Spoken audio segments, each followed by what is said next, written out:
the Metropolitan Social Services Board of Commissioners, and she is here to welcome you and make some comments about the needs evaluation. We're very proud that this is our 5th annual needs evaluation.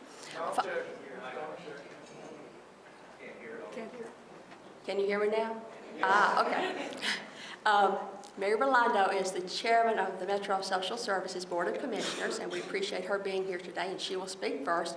Following her will be Dr. Paul Spear, and then I'll speak, and then we'll have all the people from Planning and Coordination speak.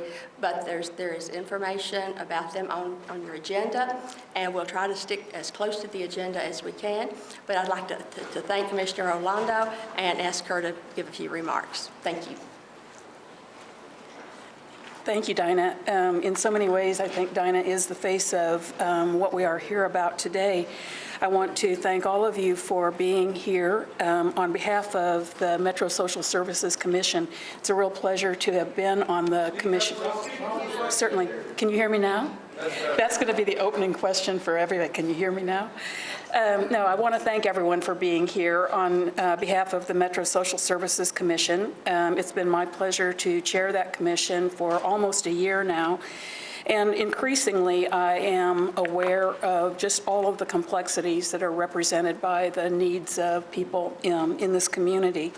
Metro Social Services is pleased to present the 5th annual Community Needs Evaluation, which so many of you have come to rely on as you do your own work to help overcome the needs of people in Davidson County.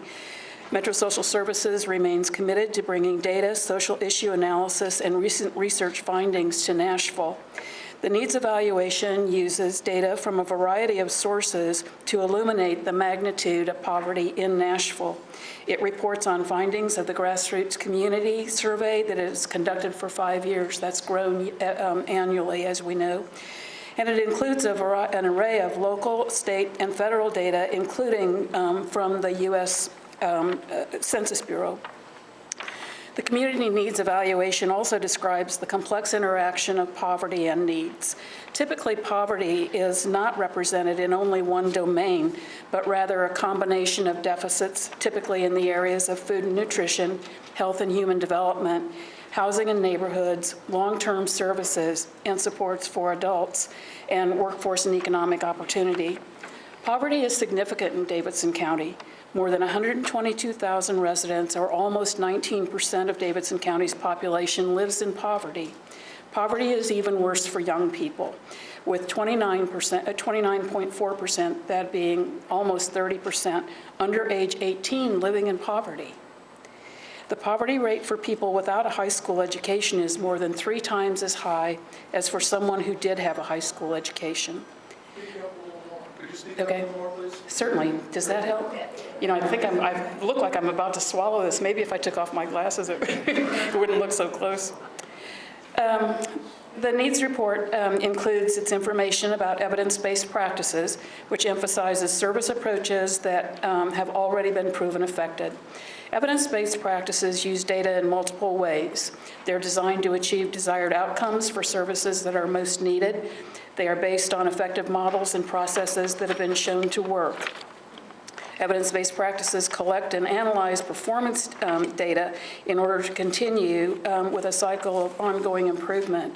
In the world where I circulate daily, the requirement for evidence-based practices is actually codified in Tennessee, in TCA.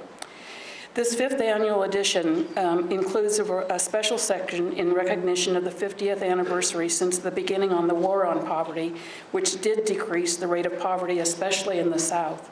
In 1959, the rate of poverty for the U.S. was 22.4%, and in 2012 was 15%.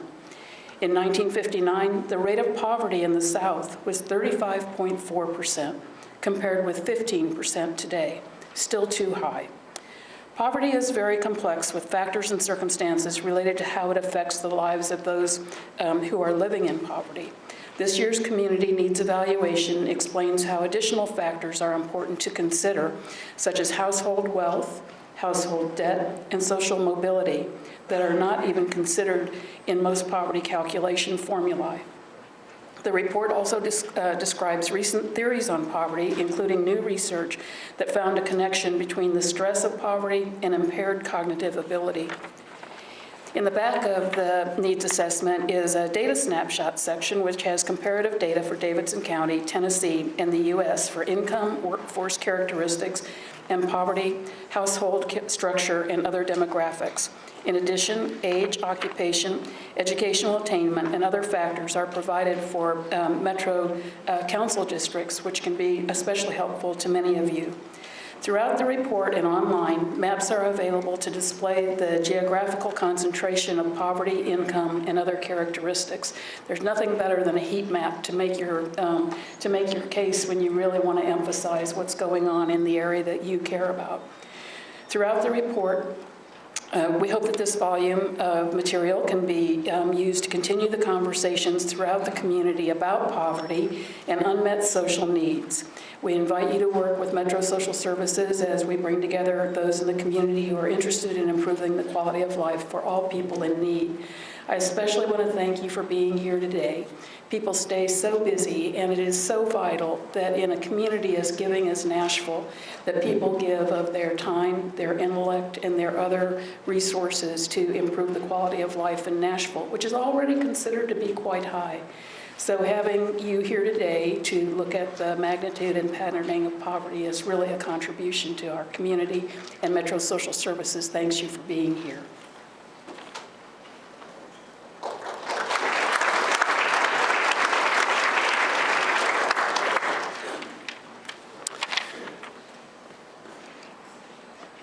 My name's Paul Spear, and I'm happy to welcome you all here today.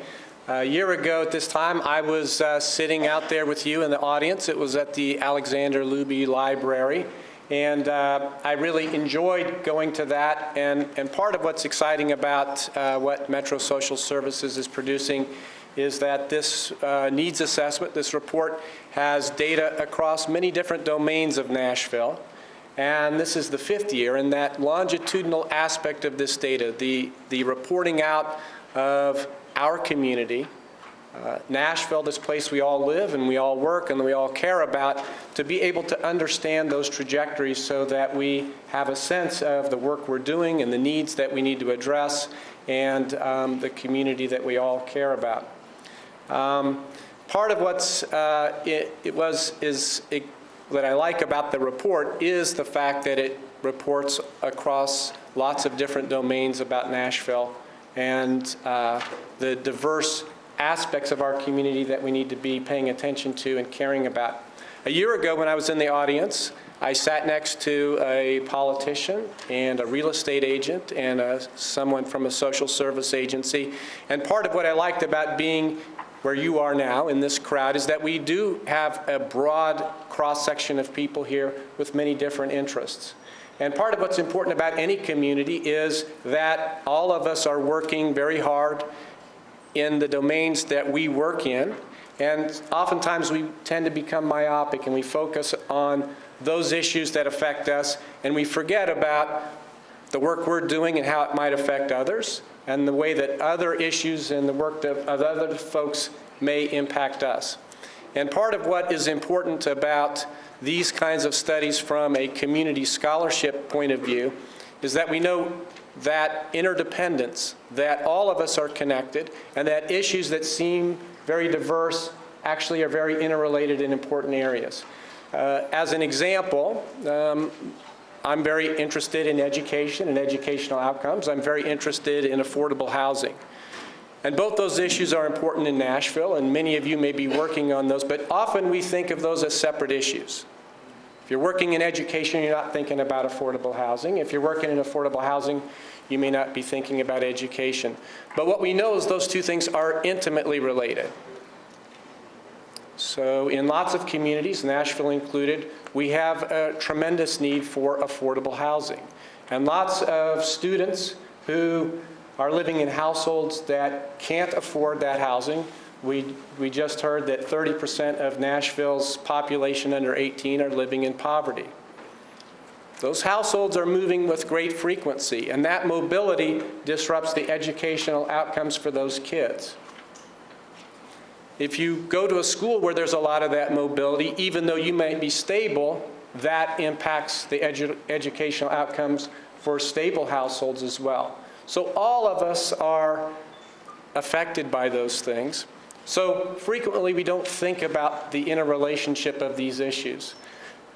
So one of the things I would encourage you to do is, as you connect with other people in this auditorium today, think about the issues that you work on and the way that the issues you work on may intersect with others. And part of what's valuable about this needs assessment is it gives us all an opportunity to begin to look through and read and understand the bigger dynamics about what's happening in Nashville, Tennessee. We know lots of wonderful things are happening in Nashville, but this report helps us get a broad cross-section and understand a bigger picture of what's happening. And I'm pushing on the computer, so that's so you can anticipate what's next. You're welcome. But what we do know about scholars that study community capacity is that communities that have the kinds of needs assessment that take close data about the community, draw it from different sources, report out, and particularly that longitudinal aspect, it's a critical variable in effective community development. And so I'm very glad to be a part of this effort, and I encourage all of you to look at this report and think about how it might inform your behavior, and think about how all of us collectively can begin to think about how we shape our world and our Nashville in important ways for all of us. So thanks for being here, and we'll go on with the report.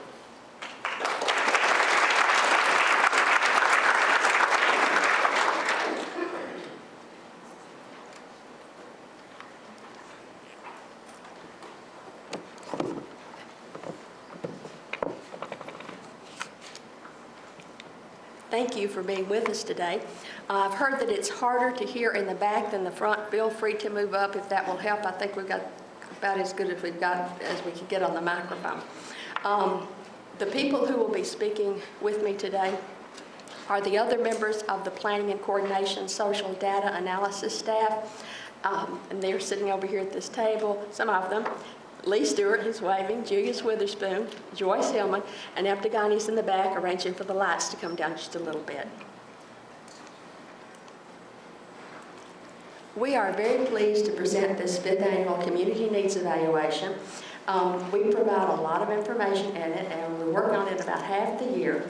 It has demographic information such as gender, race, ethnicity, a lot of other things, household structures, educational attainment, and a lot of different things like that. And a couple of examples, and you'll find these all throughout the beginning of the book. Davidson County has a lower median age than either the state or the United States at 33.9. However, we also have over 30,000 people that are over age 75. We have a high percentage of people living alone compared to a number of other locations, including the state and the federal measures. We have a very high percentage of people who have never been married, and we have a lower percentage of families. As you can see from these pictures, there are two sides of Nashville. On one side, people have most of what they need. They have income, they have somewhere to live, they have transportation, and that's represented by the ones on the left. The pictures on the right represent that larger than we would like to think percentage of people who do not have those things. This is a map that shows poverty from the year 2000, broken down by census tracts. It shows the percentage of poverty over 20% in red. And the highest census tract with poverty is 59.9%. So this is 2000. The most recent measure that we have from the Census Bureau is the summary of 2008 through 2012. That came out in December. So I want you to watch how the red area changes as we go from 2000 to 2008 through 2012. It went north, south, east, and west, and additionally got worse. The lowest poverty, the highest poverty rate for a census tract now is 81.4%. This shows the per capita income for Davidson County. The per capita income is about $27,000, and this is broken down by council districts. And the most of it is yellow, which the yellow is 20 to $25,000. What is alarming is that there are 4 areas that are in red, which is below $17,000 a year. If you will look at it, the green areas have per capita incomes over $25,000. But 23 of the 35 Metro Council districts have have incomes less than $25,000 a year. This shows the median household income comparing the state, Davidson County, and Tennessee. As you see, Davidson County is a little bit higher than the state of Tennessee, but quite a bit lower than the United States. Okay, so we now know what people make, but what does it cost to live here? This is an MIT calculation that shows basic expenses for a family. This is not a lavish lifestyle, but these are the basic needs, and there's a breakdown of what the costs are, and there's more about this in the needs evaluation. It shows that for 1 adult and 1 child, it's about $38,000 a year to live. For 2 adults and 2 children, it's about $40,000 a year to live. Okay, so with those costs, $38,000 and $40,000 respectively, what do we do about the households that make less? We have 39,000 households that make less than $15,000 a year. Less than $15,000. We've got 70,000 households that have less than $25,000 income a year. And that's out of only 258,000 households. So that's a lot of people. You know, the median household income, and that means half over, half under, is $44,000. We've got some people living at way less than that. Current poverty measure, there's quite a bit of the needs evaluation about that. It was developed in 1963. It's somewhat outdated. It doesn't consider a lot of the factors that people need to have considered. It doesn't count unreimbursed medical expenses or necessary work expenses, anything like that. And Mary had mentioned some of the other issues about financial well-being.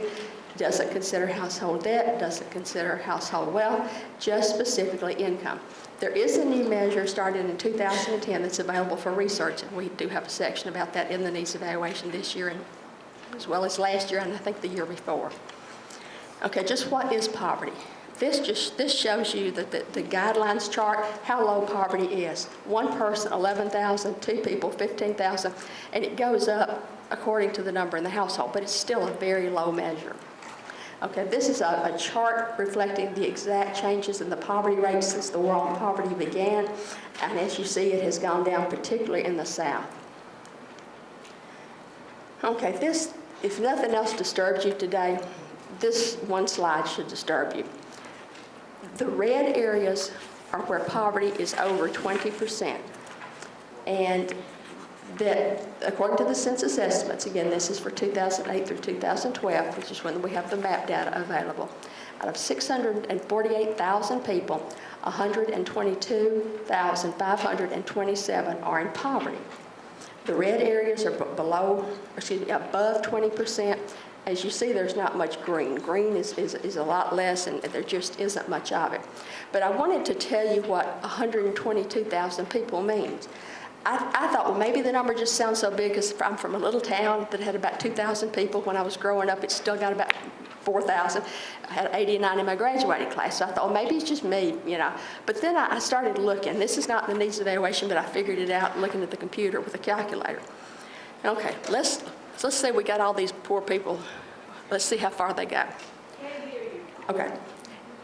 The 122,000 people would be equivalent to all the employees at Vanderbilt, all the employees at Nissan, all the employees at HCA, all the employees at St. Thomas Health, all the employees at Walmart, all the employees at Dell, all the employees at Kroger, all the employees at UPS, and all the employees at Walgreens, times 2.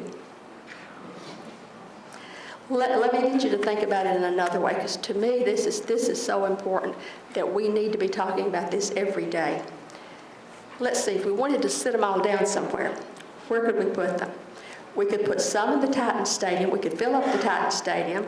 We could fill up the arena. We could fill up Greer Stadium. We could fill up the Municipal Auditorium. We could fill up the Grand Ole Opry, and we could fill up the Ryman Auditorium. And then we still have 8,600 left. But that's a big number. We know who's most likely to be poor.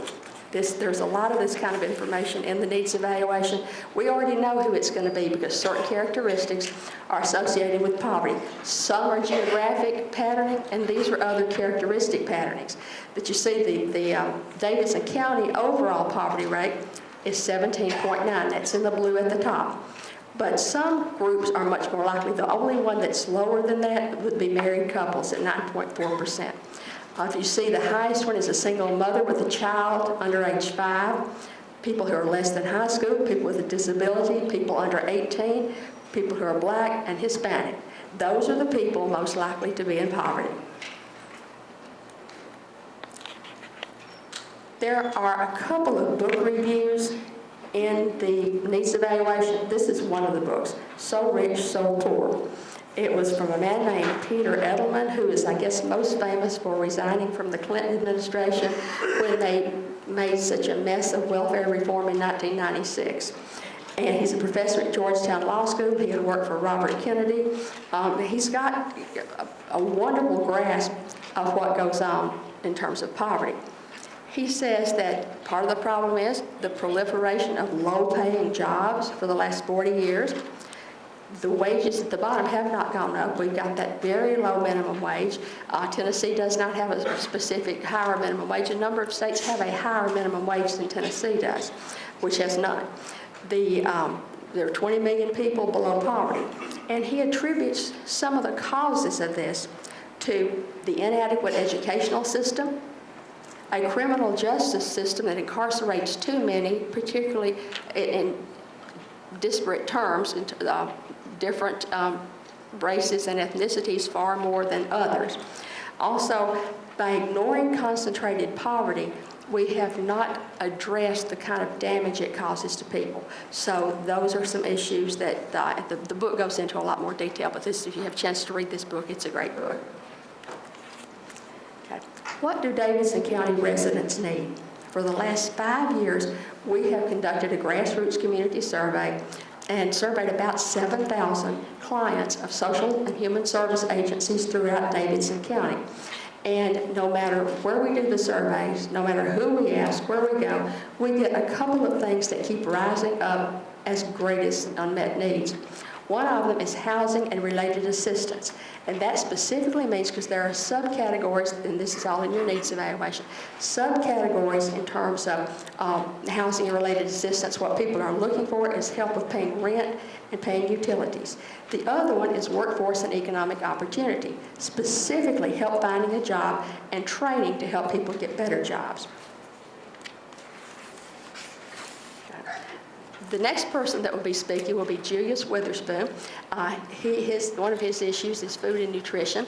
Following that, he will speak about long-term support services and supports and services for seniors. Then Joyce Hillman, who will speak about health and human services. Lee Stewart will speak about housing and neighborhoods. What did I say, Joyce? Joyce is health and human development. Lee Stewart is housing and neighborhoods. Abdelghani Barre is workforce and economic opportunity. So, take it away, Julius. Can you hear me now? Can you hear me now? Thanks so much. Good afternoon. It's so good to see so many people that I know, feel like I'm somewhat at home. I will be doing, again, 2 presentations, one on food and nutrition, one of the most basic needs that we have here in Davidson County. Well, let's talk about what we have found in our research. One of those is that Tennessee ranks 6th among all states in food hardships. Food hardships, in terms of what that means, is not enough money to adequately feed your family and provide enough food.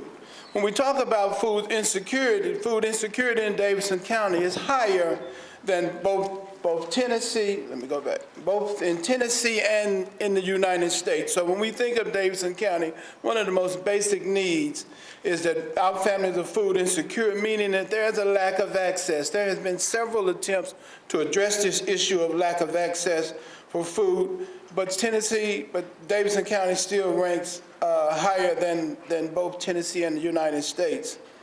When we talk about the most vulnerable, we talk about seniors. When we think of seniors, Tennessee ranks 5th from the bottom of seniors facing the threat of hunger. 18.8% of our seniors are facing that threat here in Davidson County.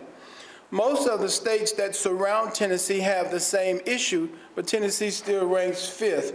One of the things that the Tennessee Commission on Aging and Disability is attempting to address, and one of their priorities is senior hunger in Tennessee and in particularly rural counties in the state. Also, when we talk about SNAP, which is formerly food stamps, we're talking about funding cuts that have further eroded the food budgets of low-income persons. You'll see in a later slide how that has impacted in just simply 1 month. When we talk about SNAP participation, particularly, it remains higher than it has been, both nationally and locally. SNAP benefits have become a way of life for many of our families. SNAP, by its definition, would be temporary. It has now become more permanent, particularly for persons with low income. The most vulnerable also, when we speak of children, 1 in 6 Americans, but 16.2% of the children, 16.2 million children struggle with hunger and in some ways are using food stamps. But studies have shown not only the short-term effect of food stamps, but of nutrition, lack of nutrition, but when you also look at the long-term effects, as Dr. Spear said, it has implications across all populations, just hunger and what it means to people. Let's further talk about Davidson County. 30% in the U.S. study of Conference of Mayors, 30% of the demand for food assistance that was requested in Davidson County went unmet in 2012. Look at kind of what that really means. Families are having to stretch their budget. Agencies that provide food are having to stretch those resources. Two of the examples that I am familiar with is that the response has been, one of those have been that the amount of food in those food boxes have been decreased, and the number of visits for families have been decreased as well, just to address the unmet need. Davidson County is attempting to address that unmet need, but 30% it still goes. When we look at emergency food assistance, as Dinah talked about earlier, of our grassroots survey, the emergency food assistance request has continued to climb throughout the past 4 years. Those primary causes certainly are unemployment, high housing costs, and substance abuse. Let's look at food security across all households in the United States, Tennessee, and Davidson County. When we look at food insecurity, as I said earlier, Davidson County is higher than the state of Tennessee and the nation. Food insecurity, those families, again, not having enough money or access to properly address it. Again, when we look at Tennessee, look what Tennessee ranks in food hardships in 2012. Simply at 22%, nearly 1 in 5 families in Tennessee just do not have enough money to stretch their food budget in the month, and they're having to make decisions. Look at the difference in the food, and look at the difference, particularly as we talk about SNAP, what the median income household and a person who's receiving SNAP and a household that's not receiving SNAP, nearly 3 times as much. You may say that that makes sense, but within those ranges, there are persons who are still stretching the budget. Just if you think of what a modest living in Davidson County costs, it's not as if, and food being one of those higher costs. I talked earlier about what a SNAP allocation reduction that happened between October 2013 and November 2013, which coincided with the federal fiscal year and many of the sequester cuts Now, if you may look at a 4-person, you're looking at a $36 reduction. That may not sound high to some, but to a family that is already stretching their budget, it means making some tough decisions. Do I buy food? Do I buy medicine? Do I buy gas for my car? Or do I pay rent as rent has gone up, as you'll see later? They're making really tough decisions upon just the amount of a simple $36 reduction. In some cases, $36 make the huge difference of how you're going to feed your family. One of the largest predictors of school success, particularly for those of you all who work in school, and I'm not telling you anything you don't know, as you look at the percentage of students who are on free and reduced lunch, it is in direct correlation to what they are calling failing schools, which I disagree with that term. But the percentage of students who are free or reduced price lunch shows the impact. Davidson County for the past 5 years, almost 3 out of 4 students are having on free or reduced price lunch in Metro Nashville public schools.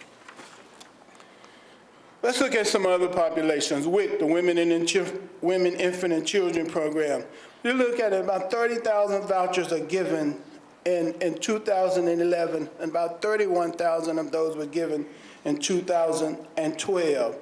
The voucher system as we have it is limited simply by the number of vouchers and funding that comes to Metro Public Health. The need is greater. The need in Southeast Nashville precipitated an opening of a WIC clinic in the health department because of the growing demand in that part of the county, which correlates to what was shown earlier about where poverty has grown. All is not lost. As we look at evidence-based practices, what's working? When we think of things, there's 2 things that we have found that really works that one has been brought to Nashville and we're looking to expand that. Client choice food pantries, a typical food pantry, and I see my Second Harvest people out there. A typical food family is you go and you get the box that they have for you. You typically have to stand in line and you have to wait and those kinds of things. But in a client choice food pantry model, it's almost like shopping. You literally go in and choose the food that you want.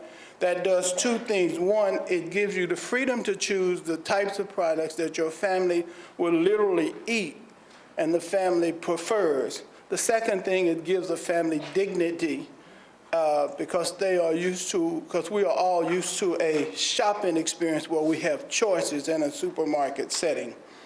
The other one, which is also near, which would take me into my next presentation, is medically tailored meals. We here at Metro Social Services, our senior nutrition program is the largest senior nutrition homebound provider in Davidson County. What we have done, and typically have done, is provided those emergency and food boxes in a way that we give you what we kind of have. Now, they meet all the nutritional standards. They're packaged properly. There's some education that goes with it. But it does not truly take into account the different chronically medically conditions. So with just a little alteration in the way we prepare our meals, we will be able to medically tailor those meals for persons who have chronic medical conditions from diabetes and COPD. And so that will address it using what the doctor has kind of ordered, thinking in a way that let's make sure we help and we do no harm. I want to now transition into what we're calling long-term support services. Long-term support services, formerly called home and community-based services. What we do know is about caregivers, either you're going to be one or are one, or you're going to need one. According to AARP, 1 in 6 of you will become a caregiver at some point in the next 5 to 10 years. And that's caregiving for seniors. If you have children, you're already a caregiver. The second part of that is you may be a sandwich caregiver. Long-term services support, has been defined, is a continuum of supportive services needed by people who have limitations in their self-care and their cognitive or mental disability. Particularly that's true for persons with disability and for seniors as we age. Look at Davidson County senior populations. Davidson County senior population is expected to double by 2040, only 27 years from now. Davidson County senior population will be twice of what it is. What that means is that it will change the economics, it will change the dynamics of this city in ways that we are not prepared to do. The most prevalent difficulty, disability, is difficulty in walking in Davidson County.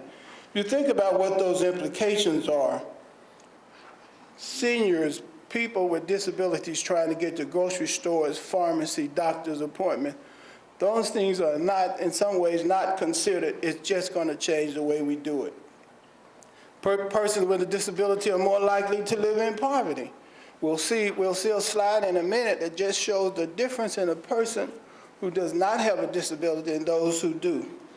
When we looked at our grassroots survey, homemaker services for elderly and disabled was the greatest need indicated by persons with a disability. Let's look at where people with a disability and elderly live in Davidson County. This may be a little difficult to see, but you see they do not live in the inner city where most of the services are.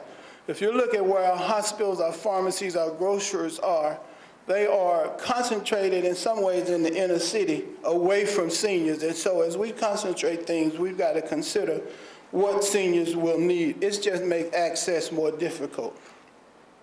When we look at long-term services support, as I talk about ambulatory difficulty walking is the greatest need, but it's quickly followed by independent living, meaning that persons who are trying to live independently in the community, those services are becoming more difficult to access for a number of reasons, which I've discussed earlier. Long-term services and support, look at the number of persons with disability and in poverty, as I spoke earlier. If you look at Davidson County, again, elderly persons with a disability are higher in Davidson County than it is across the state and across the nation. We are not prepared in Davidson County to handle the doubling of elderly persons and persons with disability. Persons with disability prefer to live at home, but look at the cost between what it'll cost for a nursing home placement versus what it costs for home and community-based care or long-term support services. And we only use, in this case, homemaker services, which is only one part of it, but look at the difference in the number of people that you could serve, a lot more with just that, with just concentrating on those. Again, all is not lost. When we look at what we're calling home and community-based services, what we found in evidence-based practices was two things. One, what establishing age-friendly communities. If you look at those communities where our seniors are living in the outlying area, are they walkable? When we talked about what we found in places like Portland, Oregon, we found that they make sure that even at a grocery store, there's somewhere to sit outside of a grocery store. If there is a pharmacy, whether there's a place to sit and rest for seniors, they're making shopping carts a little bit more mobile that you can use. And even at grocery stores and pharmacies. New York City, as big it is, as large it is, when we talk about the Bedford-Stuy community, they have made a commitment to do some street improvements, such as now you don't have to cross along Broadway. There are some islands, and within those islands, there are some places to sit with a canopy over it.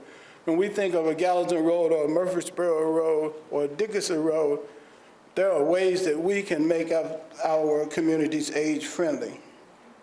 Tennessee, the governor's task force on aging, which was recently released, has made a commitment to making livable communities, and I encourage you to look at that report that was that's not even a month old.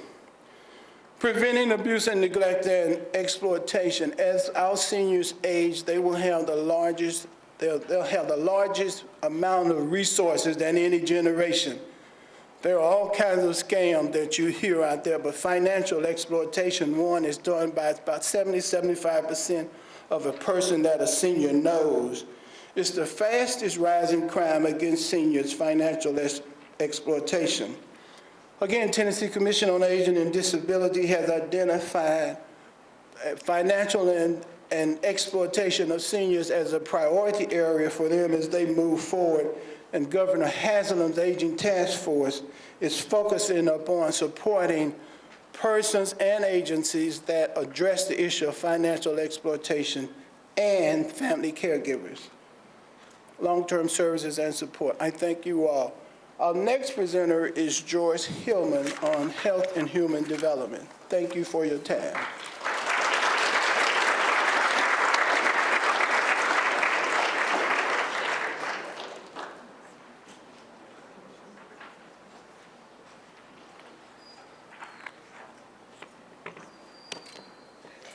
Good morning, I'm Joyce Hillman, as introduced, and I'm going to be talking with you today on health and human development.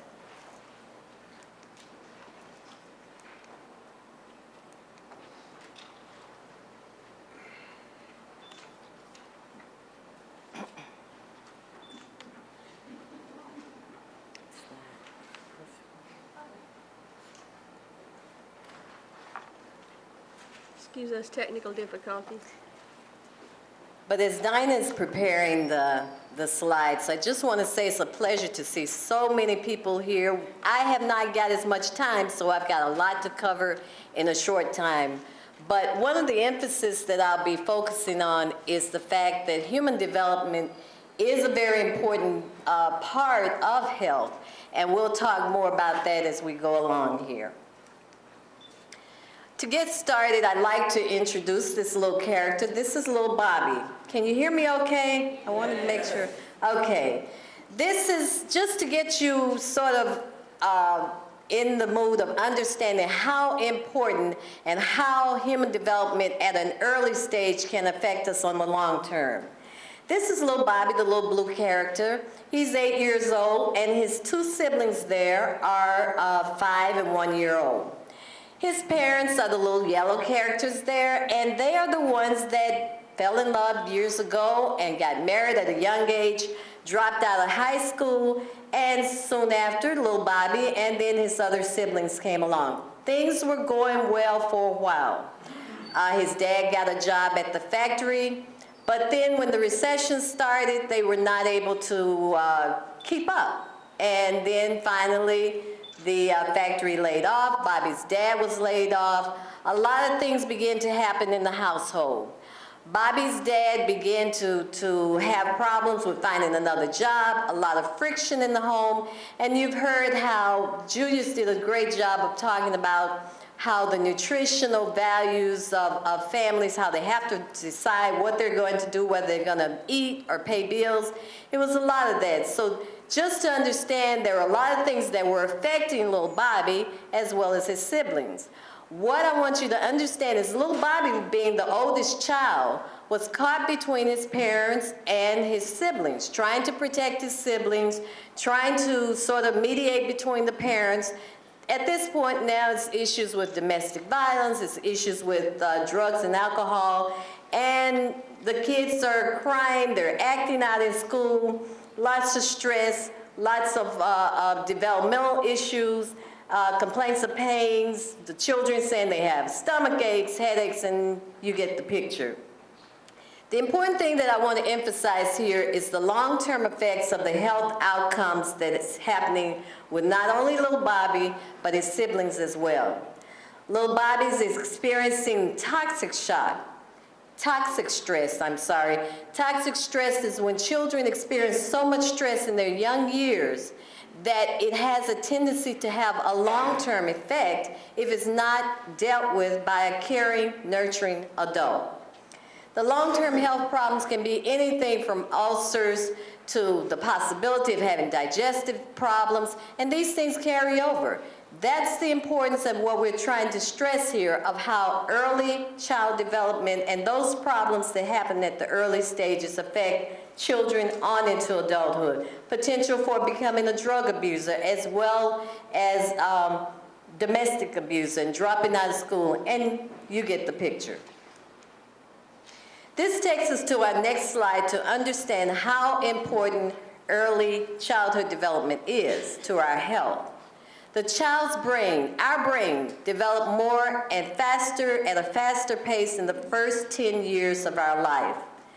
Dinah did an excellent job of talking about the negative impacts of poverty, and I won't go into that. But children at that early stage have to be protected from a lot of the other issues that poverty brings about. So that is when we go into our next area, which is our quality childhood education.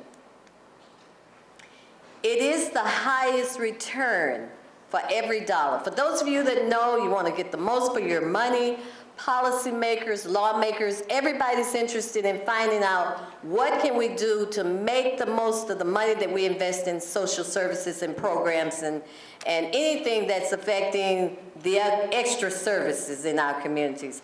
They want to know that they're getting the most, and evidence has proven, research has proven over and over that the highest return on our dollar is to invest in early childhood education and development.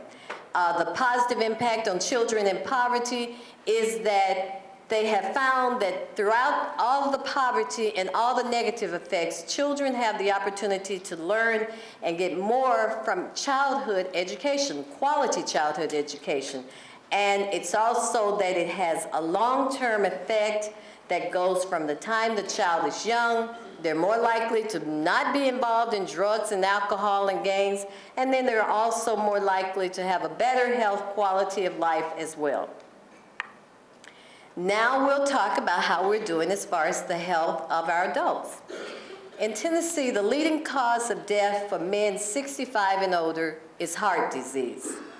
Also for women, heart disease is one of the leading causes of death, along with stroke and lung cancer. Also I'd like to mention that Tennessee has the 6th highest rate of cancer deaths in the nation. And each year, more than 6,000 men die of lung cancer related to smoking. So you see, we do have a serious problem. And one other thing that's important here to mention is that we have over 162 people who were not eligible for the healthcare exchange program because they were too poor and the state did not accept Medicaid expansion. So we're very, very pleased that we had so many that were enrolled in the healthcare marketplace, but we do have quite a deficit of others. And quickly to mention that 1 out of 4 people in the United States deals with mental illness, as well as the fact that we do know that with early diagnosis and treatment, there is a possibility and there is a good hope that people will have productive lives and healthy lives. Quickly to mention the Robert Wood Johnson Foundation, many of you know that every year they put out the county health rankings for the states and counties. In Tennessee, we have 95 counties. We were ranked as in Davidson County as 13th for health outcomes. Now these are the 2013 rankings. I understand that the new 2014 rankings have come out, and we are still at 13th in Davidson County out of the 95 counties. But we did show some improvement in health factors. We're now 24th for 2014. Now, when we talk about the health factors, these are the areas that fall in that category. The health behaviors, the clinical care, social, emotional, and physical environment. We have maintained, these are 2013 rankings, and there was a slight drop in our health behaviors, which you can see from the pictures that are depicted. We had some issues with the smoking, the drinking, and obesity, those areas. In clinical care, we remained the same in 2014 at 16. Social emotional factors, we improved this year. We came up to 24th or 47th, and I have to double check there, but they do have the new rankings out for 2014. And in physical environment, out of 95 counties, Davidson County in 2013 ranked as 94th, and this year, unfortunately, we're 95th. And I have to mention that according to the Robert Wood Johnson Foundation, that was attributed to the air quality, water quality, and we have a severe housing problem. That's the way they put it. And you'll hear more about that later. This is also one of the charts that's in your community needs evaluation. I'm not going to go into that into detail, but as you can see, these are the behavioral health risks. These are the behaviors that have a tendency to sort of compromise how well we're doing in Davidson County. And we do have some problems with that as well as with sexually transmitted diseases. Finally, I'd like to just highlight a few of the more, probably the more popular programs. I know that there are many more things that are working well in Davidson County, but I think because we talk about what's wrong, we need to also focus on what's right. In the Public Health Department, those two programs, Healthy Start and HUGS, as well as the school-based dental program, they're doing well. They're evidence-based practices, and they are programs that are working well to help with the children's health outcomes as well as infant health outcomes. Alignment Nashville, you all are probably well familiar with how well they're doing in terms of being the partner to support the mission of the Metro schools, as well as the mission of making sure that the community, the students and all are working together effectively. Peabody Research Institute, I have to commend because they are continuing to reveal the evidence that early childhood education as well as pre-K is very important in early child development, which is also important in human development. And this last slide is actually one of the evidence-based practices. It's also in your community needs evaluation. It's one that's an intergenerational program in drug prevention. It's just one that I felt like was worth mentioning because it takes in our older generation. We have so many that are retired with a wealth of information, as well as the youth. The focus here is that they teach children as well as families how to work together with problem solving, as well as they involve them in community services. So this concludes my presentation on health and human development. I'd like to present Lee Stewart on housing. Thank you.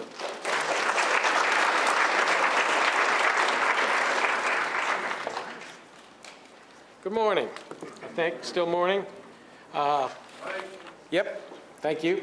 I'm going to talk briefly about housing, and I'm going to focus in on something that Dr. Spear talked about and something that relates to each of the other areas. You know, they all relate to each other.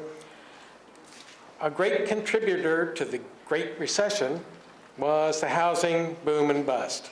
And I think we all know what that was. People got loans for houses they couldn't afford, and then they couldn't pay the mortgage, so the housing market collapsed, and most experts say that dragged the economy down with it. What happened? Home values went down. People sold houses at a loss. Banks and mortgages foreclosed. Some people just walked away. And the houses sat there because nobody wanted to buy in that environment. Rents went up because all those people who lost their homes or whatever needed a place to live, they rent. Younger people, Gen Ys and millennials, looked at the market and what it was doing to their parents, and they said, well, you know, I don't want to buy a house now. Besides which, those younger people, even today, want to be mobile, want to be flexible, they want to be able to pick up and leave. They also want urban settings, walkability, sustainability, and that kind of thing. So the housing market wasn't very attractive and still isn't. The experts say that our housing market has turned the corner. And we can see that the request for building permits is going up. And it's in 2012 was higher for multifamily dwellings than for single-family dwellings, which is very much the opposite from 2006, 2007, as you can see. The Greater Nashville Association of Realtors says that housing sales are up for both houses and condos, and as near as I can tell from the reading, a lot of this is from existing stock because there's still not a lot of building going on. So, We have thousands of Nashville households in 2012 that are cost burdened. Cost burdened by HUD, definition from Housing and Urban Development, means that a household is paying more than 30% of its household income for housing. So just stop a minute, think of your own household income. You think about spending a third of it. That leaves less money for, as Julius is saying, food, transportation, medicine. HUD calculates fair market rents for all kinds of places all over the U.S.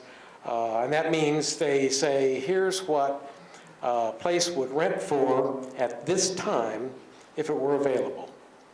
And they're going up. But there's a little more to the story here. The actual rents that are being asked are higher. For example, the fair market rent 2014, HUD does it very quickly when the new year starts. The fair market rent for a one-bedroom is $711, and the actual rental average price is $898. So it's difficult for people to find a decent place to live and not be cost burdened. In 2012, let's see, here we go. Over 92,000 people were, households were cost burdened. That's 56,000 renters and more than 36,000 homeowners. And in the community needs assessment, there are lots of indications of needs, of course. One of them is a little front desk survey that we've been doing since July. When clients come into Metro Social Services, we ask them to check off a box. There are about 5 or 6 boxes: housing, case management, transportation. We ask them to say, what did you come in for? What do you need? Almost 90% of them check the box for housing and utilities and related expenses. Now, most of the people that, I assume most of the people that we deal with, especially at Metro Social Services, have more than one issue, more than one problem. But 38% of these people who came in checked only the housing box. This is a housing crisis, folks, and it's only going to get worse. Forbes, New York Times, Entrepreneur.com, all kinds of places have said, you know, Nashville's the it city. I mean, we've got things that people want, things that tourists want. We've got businesses coming in. We've got people coming here for jobs.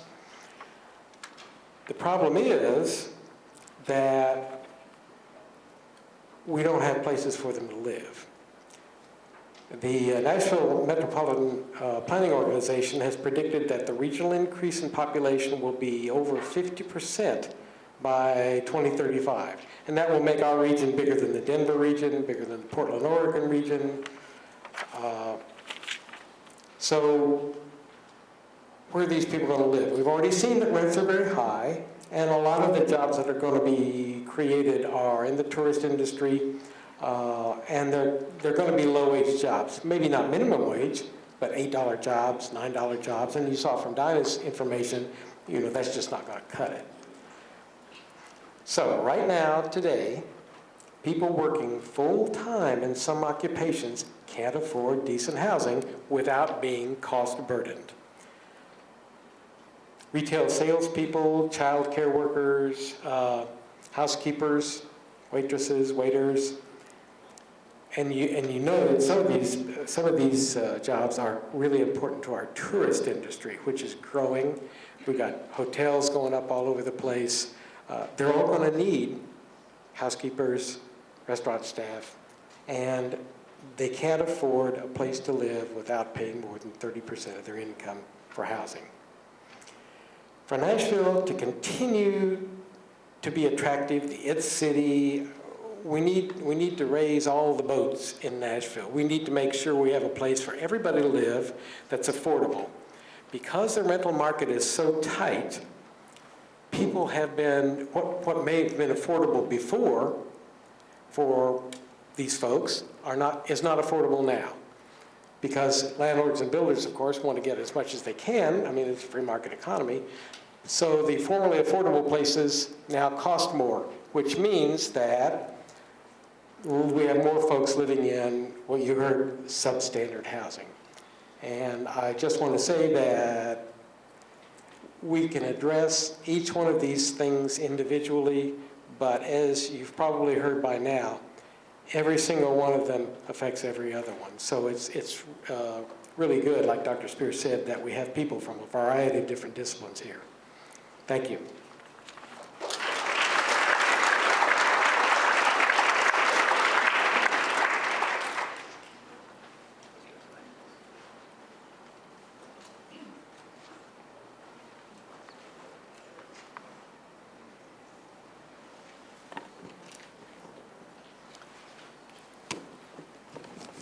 Good morning.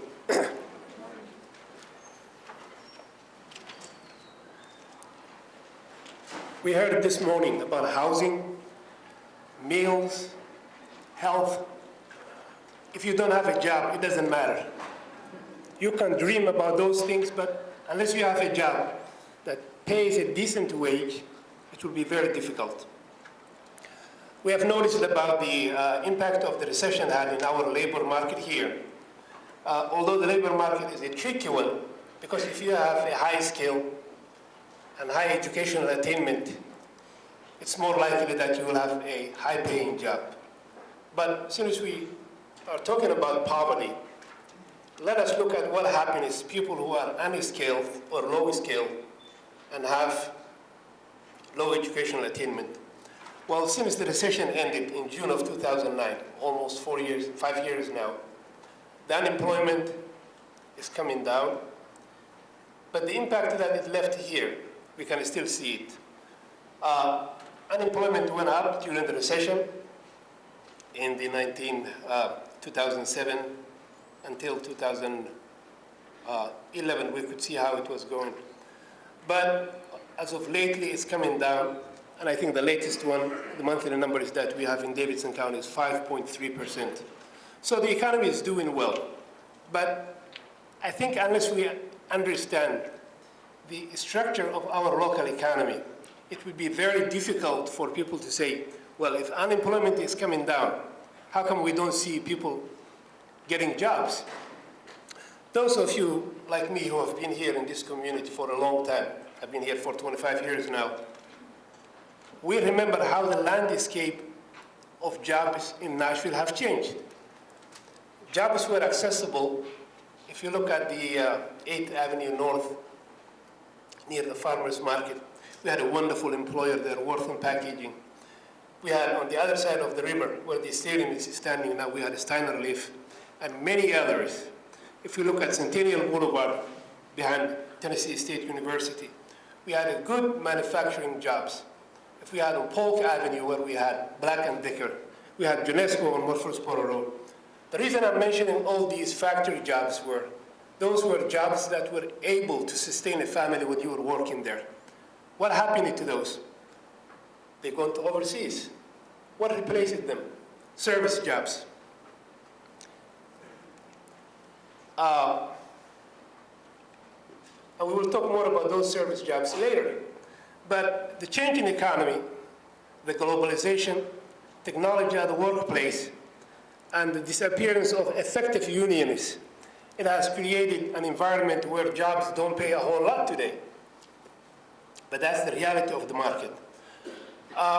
So let us look at, in the United States, in August of last year, there were 4.3 million Americans who were out of job for more than 27 weeks. Once you are out of work for such a long time, it's more likely that you will endure long unemployment because you may lose your skills, your resume doesn't look like good. So there are those things that once you go into that category, it takes longer and you will remain unemployed for a while. And those accounted for about 30%, 38% of the people that are unemployed were those who have been out of work for 27 weeks or more. Look at this. When we look at how many job openings and how many candidates we have, the ratio, in August of 2013, that's nationwide, there were about 3 candidates for every job opening. Before the recession started, it was 1.8, almost 2 people. But then during the recession, it went up 6.2, the ratio. But I'm glad it came down now to 3. That means that every time there is a job opening and it's filled, there are still 2 more people who are unemployed.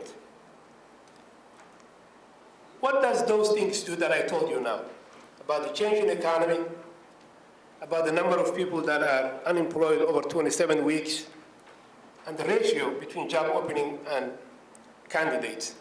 What it does is that a lot of people would be concentrating, seeking jobs that are available. So if you look at the industry that's doing well, the service industry, occupations like restaurant cooks, personal care aides, home health aide, food prep workers, maids, and housekeepers. When a lot of people concentrate on those jobs, the wages will not go up. So between 2009 and 2012, it was documented nationwide. If you look at the categories that we spoke about, restaurant cooks, the next column you see about the median hourly wage in those industries. But look at the significant decline that happened to the real wage of this, according to inflation and other things. What does these things do is the earlier things that we talk about, that you may have jobs that are part-time, that don't offer health benefits. The schedule is kind of weird if you are in retail, where you may not work 40 hours a week, but also the hours that you work will not allow you either to go to school or to learn another skill. So you are caught in the middle. So these are what we call the proliferation of low-paying jobs, which are one of the root causes of the poverty that we see in our society today. One thing is real.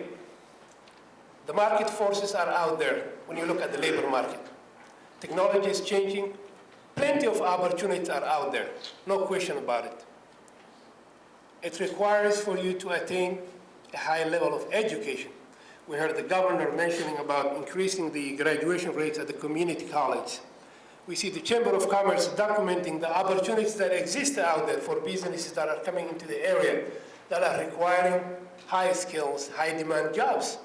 We have seen the Career Center changing their approach and making sure that people that are seeking to advance themselves are businesses that are hiring and requiring high skills. They're training, they're offering opportunities.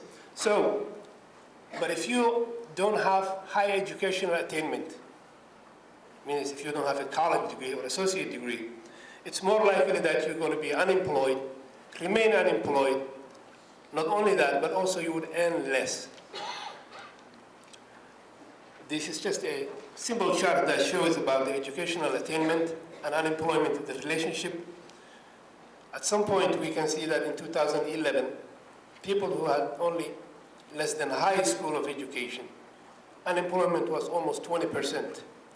But if you look at that and you compare people with a bachelor's degree, it's 3.7%.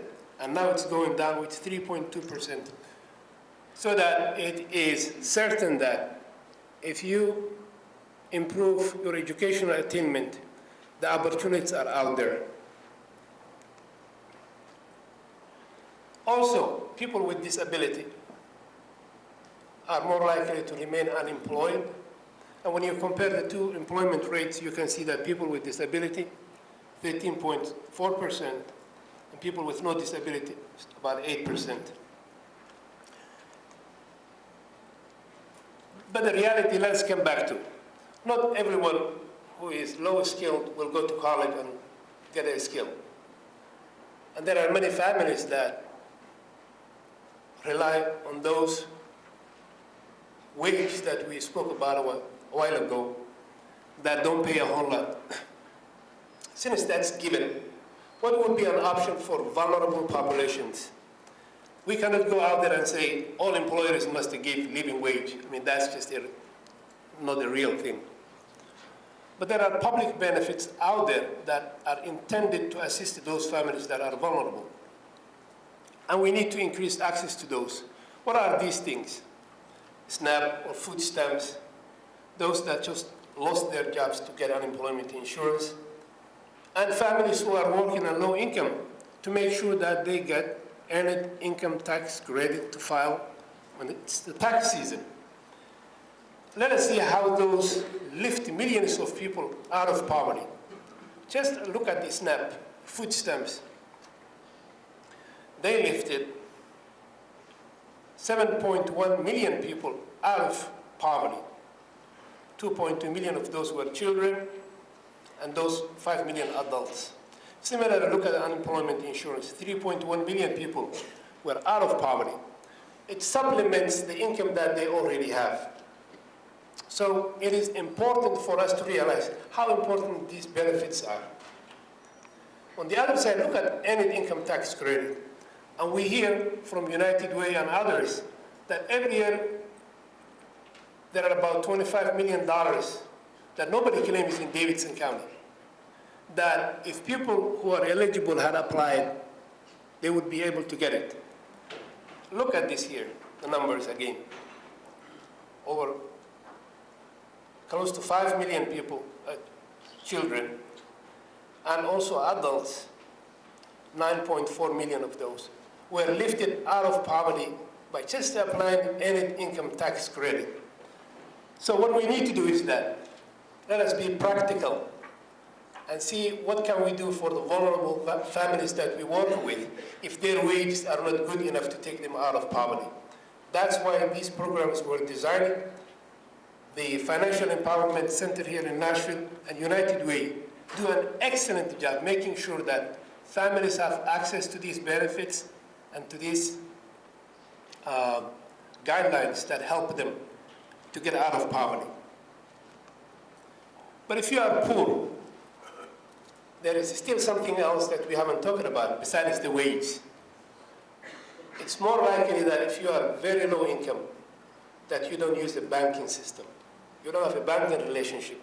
You take your check to cash it somewhere. If you need a loan, you cannot go to a bank, and you would go one of those places that will offer you a loan. Even if you file earned income tax credit, unless you go to those VITA sites, it's more likely that you will pay a fortune. VITA is Volunteer Income Tax Assistance that United Way and Financial Empowerment Centers put together every year to help those families to file their taxes free. But sometimes they take something called rapid something, I think loan, rapid something access loan, I don't know. Means that although it's your money, you need to take a loan and you have to pay a fortune out of that. But if you have a bank and you have a bank account, all it takes is just 10 working days or less than that, the money to get into your bank. So there is a need out there for the money, low-income families that were already struggling. But then when they don't have a banking relationship, that's what happens. Luckily in Nashville, we have two things, which is the bank-owned initiative. Several banks and nonprofits, city government get together, and they made much easier for low-income families to open bank accounts that would be helpful to their financial health.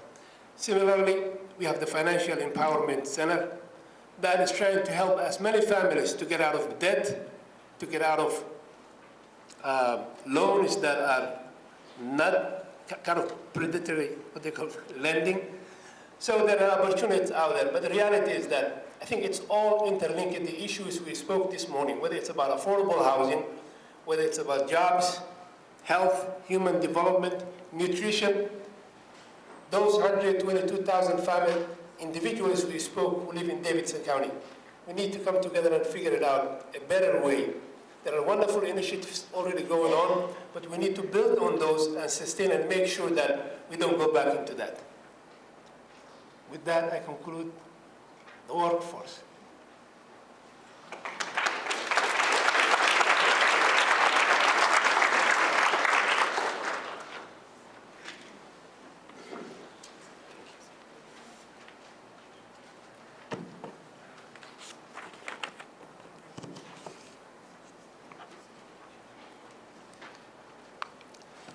First thing we're going to do is have a pop quiz. There are about 650,000 residents, excuse me, of Davidson County. How many people live in poverty? If you don't know one other thing when you leave today, I want you to know this. Over 122,000 people are in poverty in Davidson County. See some good answers over there. Okay. And one of the things that we're doing today is just to encourage you to review the needs evaluation. We know we can't cover it all. We cover some limited subjects. There are some subjects that we don't cover, but we cover the basic social service and human service type needs that seem to fit best with what our department does. So we're not all things to all people, but we do try to cover as much as we can. However, the annual needs evaluations are only part of it. We do quarterly newsletters that announce various issue papers that we do. We do a number of issue papers each time we do a newsletter. So the newsletters are all on our the internet, on our page at Social Services.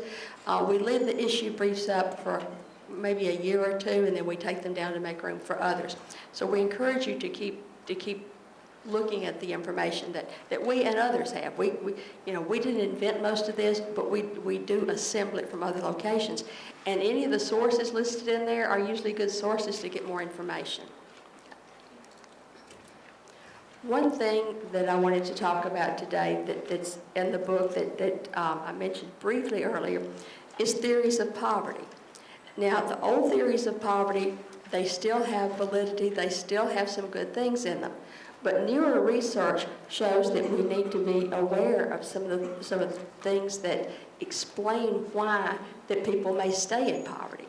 The older poverty theories talked about individual deficiencies, which is sort of blame the person. They also talk about a culture of poverty, which is kind of blame the surroundings. And there is something to that. Issues of politics and geography, there's not a lot that's being done about that, but there is more. There is more within the individual. The newer theories talk about the stress that poverty causes and how that it can impair the cognitive process. It creates problems with people having attention to things. It makes it more difficult for them to do planning ahead, long-term planning. It makes good decisions much more difficult. And the scarcity of not having something focuses a person on that. So in terms of the people who are poor, it's not just those people that are poor. It could happen, the same circumstances, if it happened to any of us, would consume us, would cause us stress, and would make it difficult for us to make better decisions and do planning, which kind of explains why that sometimes people get in poverty and stay in poverty, because we, the service providers, and we, the government policymakers, don't do some of the things that would consider how it affects people in terms of their cognitive processes.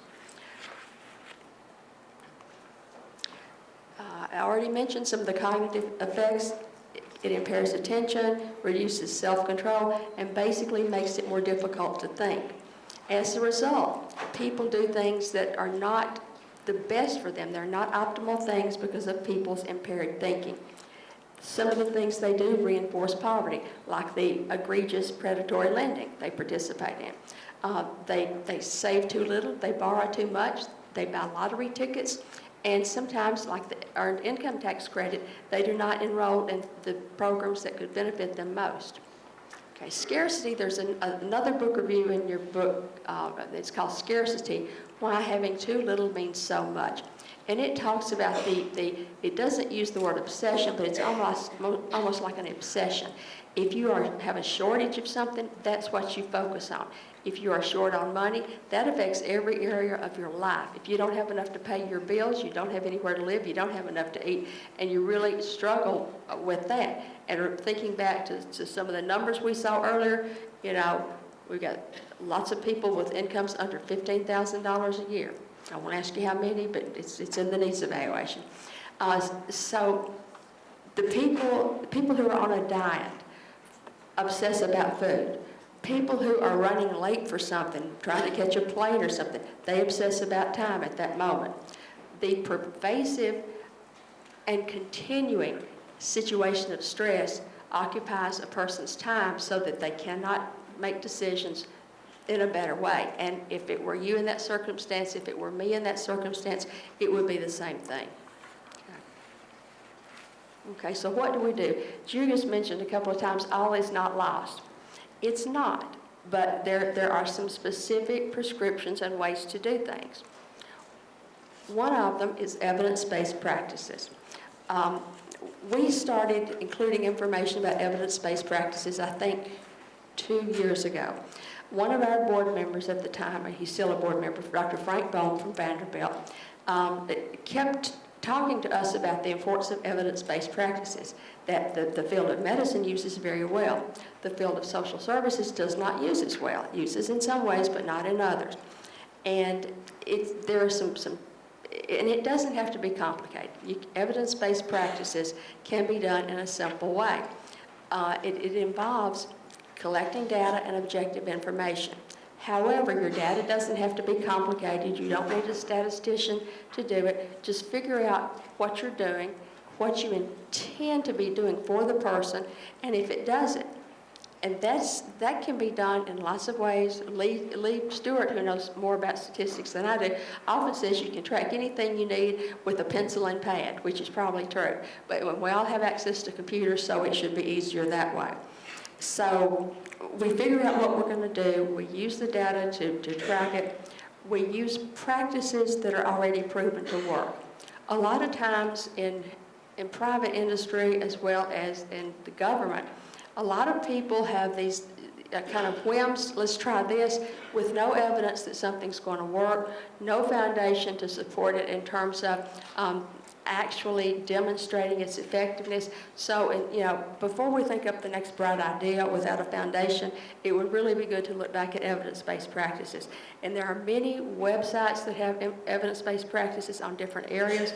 Our most recent newsletter that was in the winter was all about, or maybe it was one last year. Anyway, one of the last 2 newsletters was all about evidence-based practices, so I encourage you to look at that.